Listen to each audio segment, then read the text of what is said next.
يمر العمر بنا ونمر على أفكار فيها ما ينفعنا حين بعقل نختار.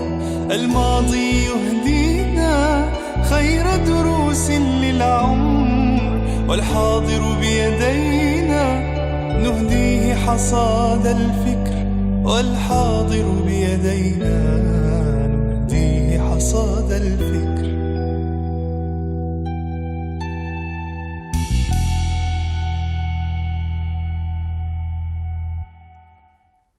بسم الله الرحمن الرحيم، الحمد لله والصلاة والسلام على رسول الله. ماذا يحدد الهوية الإسلامية؟ يعني هل هذه الملابس هي هوية المسلم؟ طيب اللي يلبس بنطلون ولا كذا هل هذا خالف الهوية؟ هل الذي يحب الوجبات الغربية والأكل السريع هذا الغربي هل خالف الهوية؟ هل الفتاة التي تحب الأغاني الغربية أو الشخص الذي يجهل اللغة العربية أو تلك التي تجهل التاريخ الإسلامي هل خالفوا الهوية؟ أين الحدود في هذه المسألة؟ متى نعتبر الإنسان خالف الهوية ومتى نعتبر ما زال داخل هوية المسلم؟ هذا الخلط الشديد نحتاج أن نوصله، ودعوني أوصله بشرح مختصر لكتابي من أنا وما هي هويتي.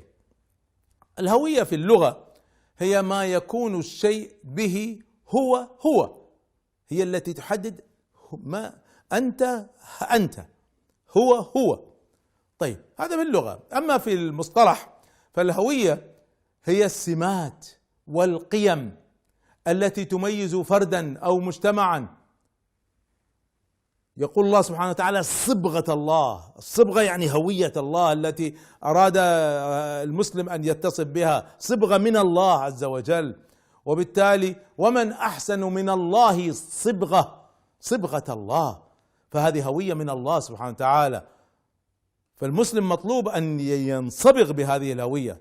طيب كيف نعرف أين الفرق؟ هذا مطلوب، لذلك الهوية أمر خطير وأمر رئيسي ومطلوب شرعا.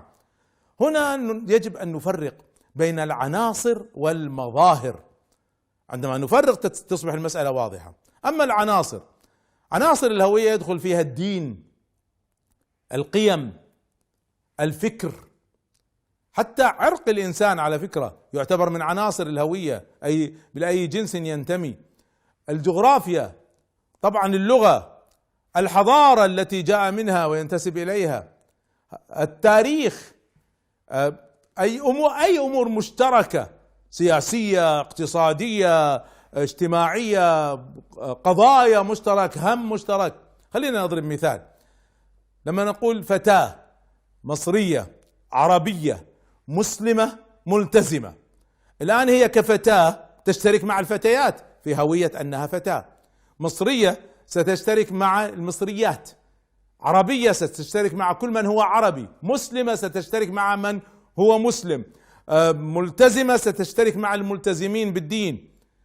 فإذا هي صحيح عندها عناصر مختلفة، لكن كل جزء منها ينتمي إلى هوية.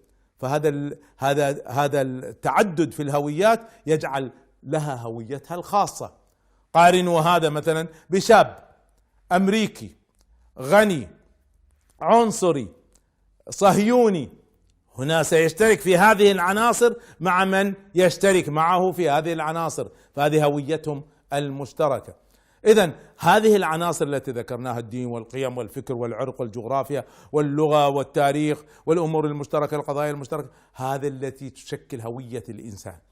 أما المظاهر فهي الملابس والطعام والفن والأدب والعمران وأشكاله والمصطلحات واستعمالاتها والعادات الاجتماعية والأعراف، وقيسوا عليها حتى نوعية العلاقات في المجتمع، طبيعة العلاقات بين الرجال والنساء، كلها هذه في النهاية ما جاء فيها نص فهي مفتوحة للناس. بل بالعكس، هذا الاختلاف هو الذي يجعل الحياة جميلة. لو كان الناس كلهم نفس الشكل، نفس اللون، نفس الملابس، عندها تكون الحياة بايخة. الإسلام ألزمنا بالعناصر وترك لنا المظاهر، لكن حدها بحدود الأخلاق والأخلاق فقط. فهوية المسلم تنطلق من القرآن، من أخلاق الرسول صلى الله عليه وسلم وتعامله، من الشريعة وأحكامها المجمع عليها، من الصفات الإنسانية المشتركة، العدل والرحمة، من العقيدة السليمة، هذه التي تجمعنا. والعناصر مفتوحة لا إشكال في اختلافها ما دمنا نلتزم بالأدب والأخلاق والأحكام المجمع عليها. إذن فرقوا بين العناصر والمذاهب والمظاهر. العناصر تمسكوا بها، والمظاهر تخلقوا بها بأخلاق الإسلام.